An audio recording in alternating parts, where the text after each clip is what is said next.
Assalamualaikum warahmatullahi wabarakatuh. Dawoh, Romo Yei. Jika seseorang melakukan laku amalia khususnya di zikir mengingat Allah, maka akan menimbulkan pusaran energi.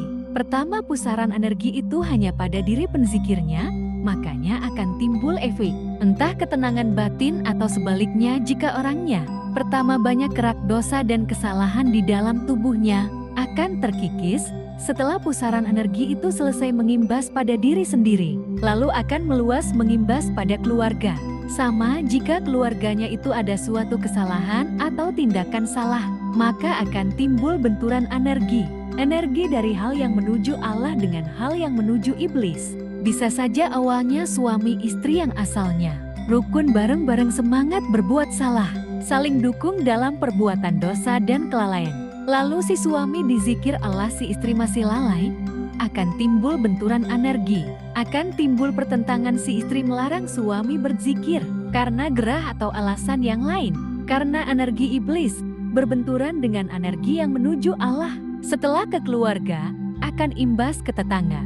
Sama seorang penzikir yang aktif kok tetangganya masih lalai, akan dengan sendirinya dimusuhi tetangga. Imbas energi itu bukan hanya di dalam hal yang lahir terlihat mata saja, tapi juga mengimbas ke hal gaib.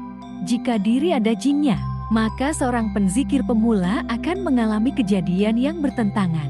Akan terjadi perang batin. Bisikan setan dengan cahaya penerang hidayah saling perang di dalam tubuh, saling tindih menindih, saling kalah mengalahkan. Jika seorang penzikir kuat beristiqomah, maka kekuatan gelap akan terusir dari tubuh. Juga imbas itu kemudian meluas ke keluarga. Jika istri, anak, bapak, ibu, dan di rumahnya penzikir itu banyak jinnya, maka akan terjadi benturan dahsyat di rumah itu. Bisa jadi yang ahli di zikir itu akan dimusuhi semua keluarganya.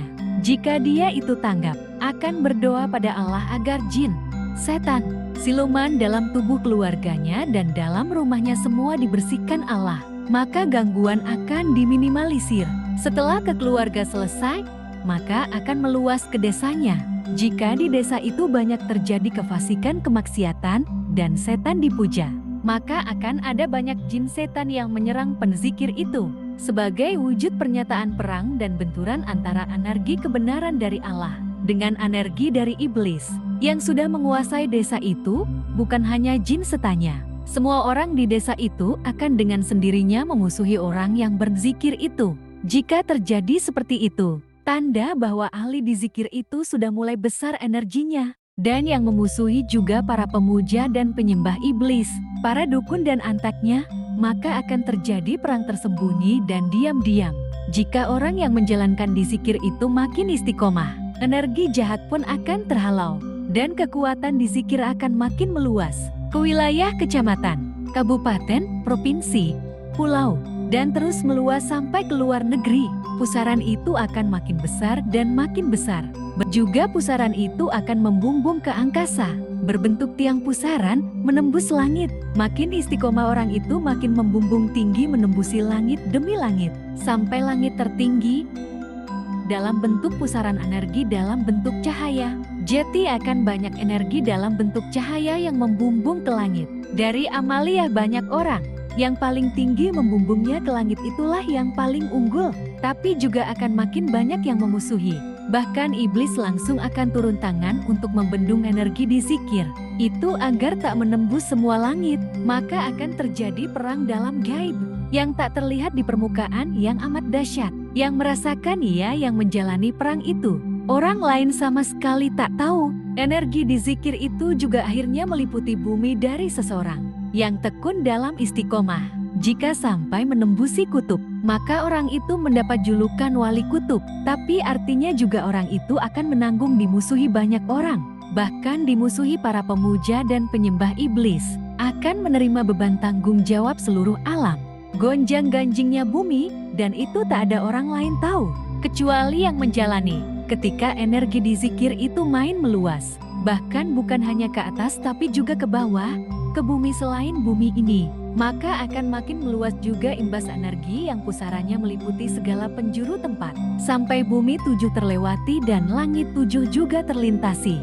Jadi orang yang menjalani laku amaliyah di zikir itu akan lebih dimusuhi setan, akan lebih dimusuhi jin, akan lebih dimusuhi para manusia, dukun santet dan para pemuja jin, setan, iblis, siluman, tapi juga akan menjadi wakil-wakil Allah, menjadi wali-wali Allah di bumi, menjadi tonggak pakunya bumi. Makanya orang yang dizikir itu harus berani menerima konsekuensi apapun yang akan dihadapi. Menjadi pejuang fisabilillah, terbunuh mati itu hal biasa. Jadi harus teguh keyakinan, mati dalam iman, dan menjadi kekasih Allah. Atau hanya menjadi orang biasa yang tak jelas juntrungnya. Itu harus diketahui dengan jelas. Ini contoh saya sendiri, saya itu hampir tiap hari diserang tak kurang 800.000 sampai 1 juta dukun dari golongan manusia, juga jutaan dukun dari golongan jin dan siluman, juga jutaan pasukan dari pasukannya iblis. Jadi apa yang saya tulis di atas itu adalah pengalaman saya sendiri. Semoga bisa kita ambil pelajaran untuk kita. Kalau tak mau dekat sama Allah dan takut dimusuhi setan dan iblis, sembah saja iblis. Jika kamu mendekatkan diri pada Allah, dengan sendirinya akan menjadi musuh utama iblis. Karena iblis itu sudah berjanji pada Allah akan menggoda anak cucu Adam. Dan kita itu anak cucu Adam. Siapa yang paling diserang oleh iblis itu orang yang paling dekat dengan Allah. Jadi orang yang dizikir itu pasti akan didatangi jin, setan, siluman, dan lain-lain. Yang tak dizikir juga akan didatangi, tapi intensitasnya tak seganas kalau mendatangi manusia yang berkutat dengan dizikir dan amal ibadahnya. Jangan mengira kalau iblis itu menggoda manusia tanpa izin dari Allah. Iblis itu mendapat izin penuh dari Allah dalam menyesatkan dan membuat manusia itu diusahakan tergoda, dan itu atas kebijakan Allah. Karena dengan adanya ujian dari iblis itu, manusia yang berumur pendek ini bisa meraih tingkatan kedudukan yang tinggi di sisi Allah. Jika tanpa adanya ujian dari iblis, maka manusia itu akan lama memperoleh tingkatan di sisi Allah. Karena beratnya seseorang itu dalam menjalankan amalia dengan ikhlas. Jadi ujian itu adalah jalan tol menuju kedekatan pada Allah. Tanpa adanya ujian akan lama manusia itu masuk dalam kedekatan diri pada Allah. Makanya Allah itu beserta orang-orang yang sabar dan teguh dalam iman Islamnya. Dan tak semua orang itu teguh, dan tak semua orang itu kuat. Makanya tak semua orang itu menjadi wali atau kekasihnya Allah.